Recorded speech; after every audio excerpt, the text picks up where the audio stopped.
السلام علیکم سامعین، آج ہم دکنی ادب یا قدیم اردو ادب کے بارے میں پڑھیں گے، اور اس کے ساتھ ساتھ ہم اس اردو زبان کا آغاز کہاں سے ہوا اور دکن کیسے پہنچا اس کے بارے میں بھی جانیں گے، اور دکن میں اس کا ارتقاء کون کون سلاطین کے زمانے میں ہوا اس کے بھی بارے میں جانیں گے، اور اس دکنی زبان کی خصوصیات کے بھی بارے میں ہم آگے پڑھیں گے۔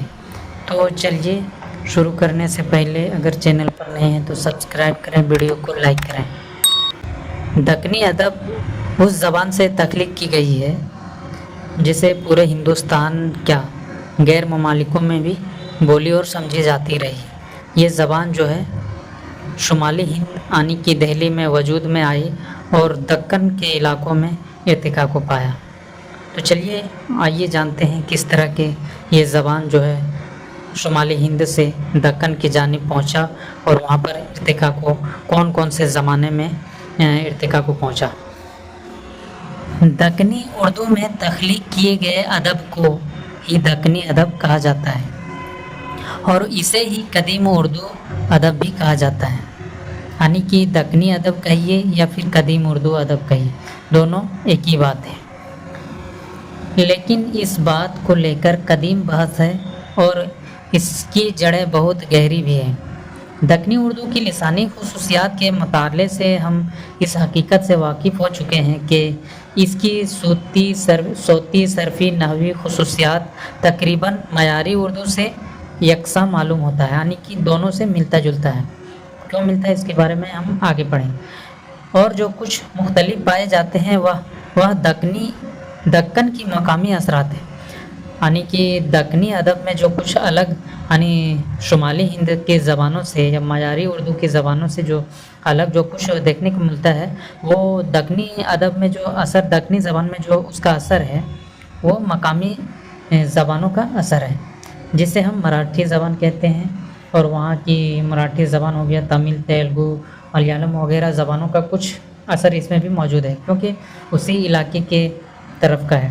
مراٹھی زبان بھی اردو ہی کی طرح جدید ہند آریائی زبان ہے، مراٹھی جو ہے جدید ہند آریائی زبان سے نکلی ہوئی ہے، لیکن دلچسپ بات یہ ہے کہ دکنی اردو میں دراوڑی زبان کے اثرات موجود نہیں ہیں لیکن اتنا نہیں ہے جیسے تمل، تیلگو، کنڑ، ملیالم وغیرہ، جبکہ اسی علاقے میں اس کی نشو نما ہوئی۔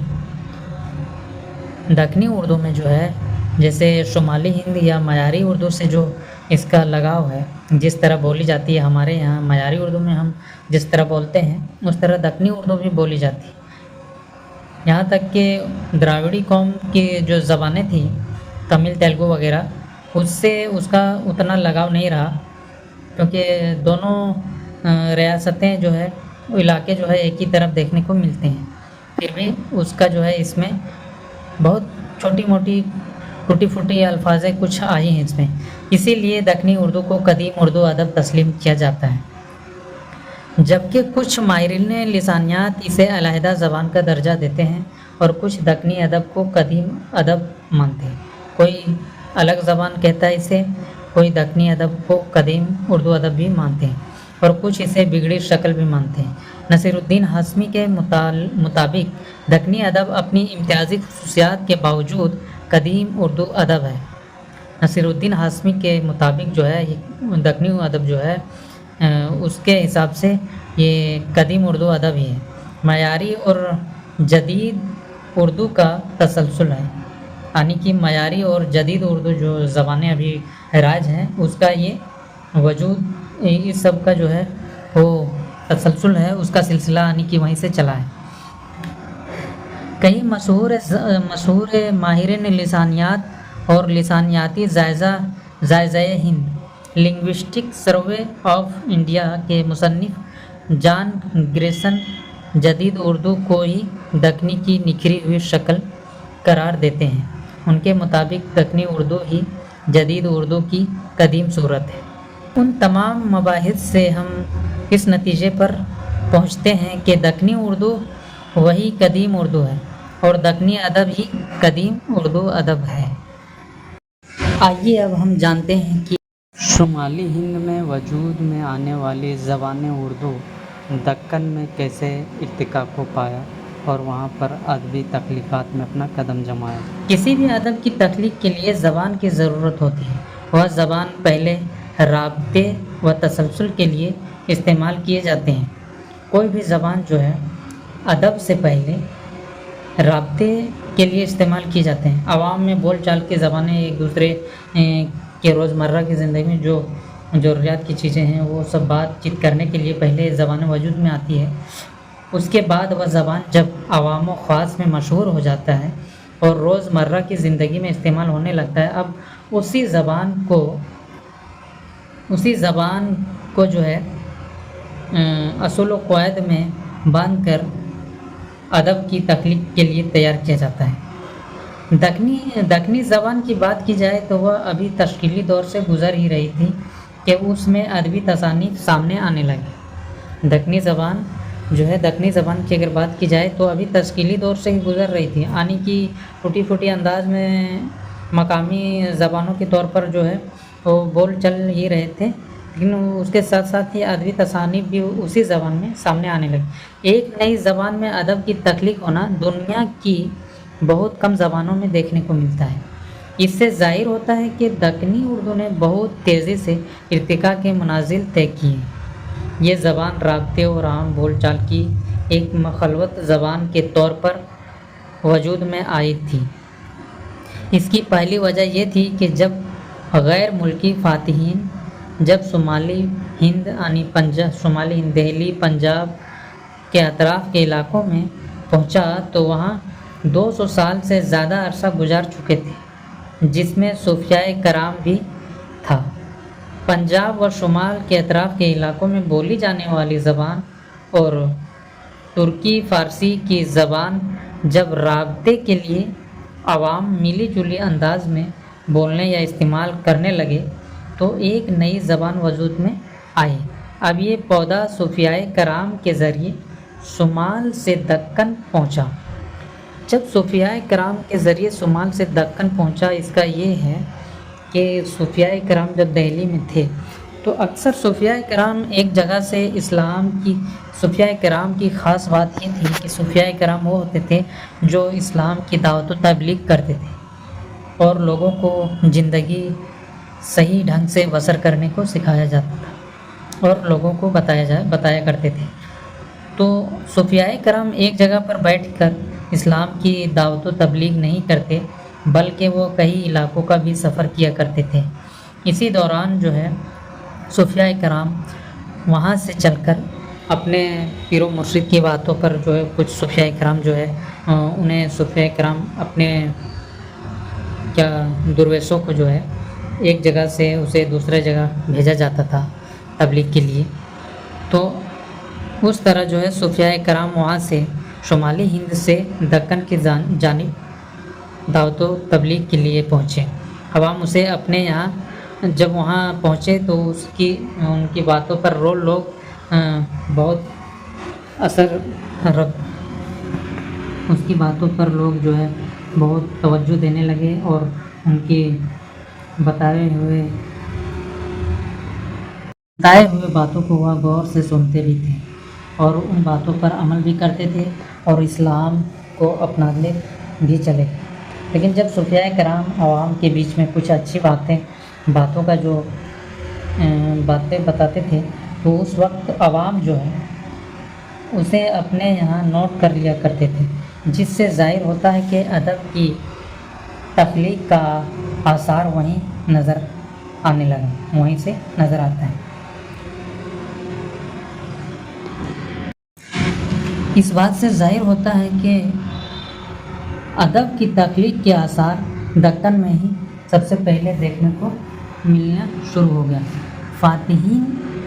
فاتحین کی آمد سے پہلے دکن میں صوفیاء کرام نے اپنا قدم اور زبان کو عوام تک پھیلا چکے تھے، کیونکہ فاتحین سے پہلے صوفیاء کرام دکن میں آ چکے تھے اور ان سے پہلے شمالی ہند کی زبانوں کو لے کر ساتھ میں بھی آئے تھے اور یہاں عوام کے بیچ میں اسی زبان کو اور دکنی زبان کو ملا جلا کر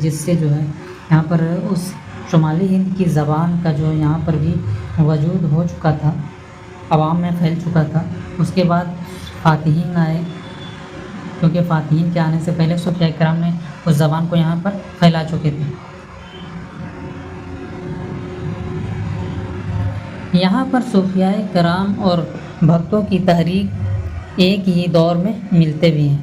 یہاں جو ہے صوفیاء کرام اور بھکتوں کی تحریک ایک دور میں ملتے ہیں، جو دونوں ایک اور انسانیت کے ساتھ زندگی بسر کرنے کی تعلیم دیتے رہے، اور دونوں کا دوستانہ تعلق بھی دیکھنے کو ملتا ہے، یعنی کہ ہندو مسلم میں ایک طرح دیکھنے کو ملتا ہے۔ یہی وجہ ہے کہ شمال سے آنے والے فاتح دکن علاء الدین خلجی سے پہلے شمالی ہند میں ہندی شاعری میں ہمیں انسانیت کے پیغام دیکھنے کو ملتا ہے۔ ہندی شاعری میں یہاں انسانیت کے پیغام دیکھنے کو ملتا ہے۔ ہم نقاد ماہرین لسانیات ڈاکٹر سہیل بخاری نے سنت گیانیسور کو اردو کا پہلا شاعر بھی تسلیم کرنے پر زور دیتے ہیں۔ علاء الدین خلجی کے بعد ملک کفور نے دکن پر حملہ کیا، کیونکہ جب راجہ رام چندر یادو نے طے کیا ہوا علاء الدین خلجی جب دکن کی جانب پہنچا اور یہاں کے علاقوں کو جب فتح کیا، تو راجہ رام چندر یادو جو ہے اس دور میں دکن کے راجہ تھے، ابھی کیا بولتے ہیں اورنگ آباد میں اس کا جو ہے دارالسلطنت تھا۔ اس نے طے کیا تھا کہ علاء الدین خلجی سے طے کیا تھا کہ ہم تمہیں یہاں پر جو ہے اسے اس فتح کرنے کے بعد بھی علاء الدین خلجی نے اسے ہی سونپ دیا کہ تم یہاں سے ہمیں اتنا روپیے دے دینا اور تم ہی راج کرو، باقی سلطنت علاء الدین خلجی کے ہی ہاتھ میں تھا۔ جب طے کیا ہوا تاوان یعنی کہ ہارنے والے کی طرف سے رقم دینے کی جو باتیں کی ہوئی تھیں، وہ 3 سال تک علاء الدین خلجی کو ادا نہیں کیا۔ کس نے؟ راجہ رام چندر یادو نے۔ تو علاء الدین خلجی نے 1310 عیسوی کو اپنے وزیر ملک کافور کو نائب بنا کر دکن بھیجا۔ جب وہ دکن آیا تو تاوان تو وصول کر ہی لیے، مگر ساتھ میں اس علاقے کو دہلی سلطنت سے مضبوطی کے ساتھ جوڑنے کے لیے امیران سدہ کا انتظام کیا۔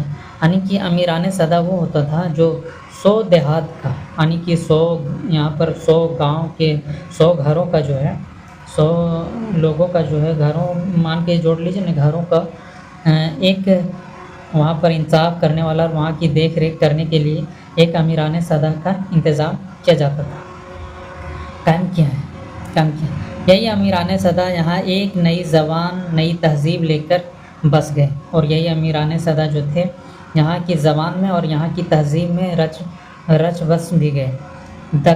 دکنی زبان و ادب کے حوالے سے یہ صوفیاء کرام کے بعد دکن کی دوسرا اہم لسانی موڑ ہے، یعنی کہ صوفیاء کرام سب سے پہلے آئے، اس کے بعد دوسرے میں اگر بات کی جائے تو دوسرا موڑ کون سا ہے؟ دکن میں علاء الدین خلجی اور امیران سدہ کا قیام ہونا۔ اس سلسلے کا تیسرا اہم موڑ محمد بن تغلق کی دکن میں آمد اور دیوگیر دولت آباد کو ہندوستان کا دارالحکومت قرار دینا۔ تیسرا موڑ محمد بن تغلق کے دکن میں آنے کا، یہ دکن میں آنے سے تیسرا موڑ یہ ہوتا ہے اردو زبان یہاں پر پھیلتا ہے۔ دکن میں آنے سے پہلے دہلی سے صوفیاء کرام کے ذریعے آیا وہاں کی زبانیں، پھر علاء الدین خلجی کے ساتھ اور ان کے امیران سدہ یہاں جب بس گئے تو دہلی کی زبانوں کو یہاں عوام میں بولنے لگے، کیونکہ وہاں پر رہ کے آئے تھے امیران سدہ، اور ایک امیران سدہ نہیں تھے، کئی یہاں پر امیران سدہ کا انتظام کیا گیا تھا۔ ٹھیک ہے، صوفیاء کرام کے بعد اس کے بعد علاء الدین خلجی، اس کے بعد جو تیسرا موڑ تھا وہ محمد بن تغلق کی دکن میں آمد کا تھا، کیونکہ جب محمد بن تغلق دکن میں جب اپنا شمالی ہند سے اٹھ کر دہلی سے اٹھ کر اپنا دارالحکومت جب دکن کے دیوگیر میں بسایا اورنگ آباد میں، تو اس وقت اپنے ساتھ میں کئی لاکھوں کی تعداد میں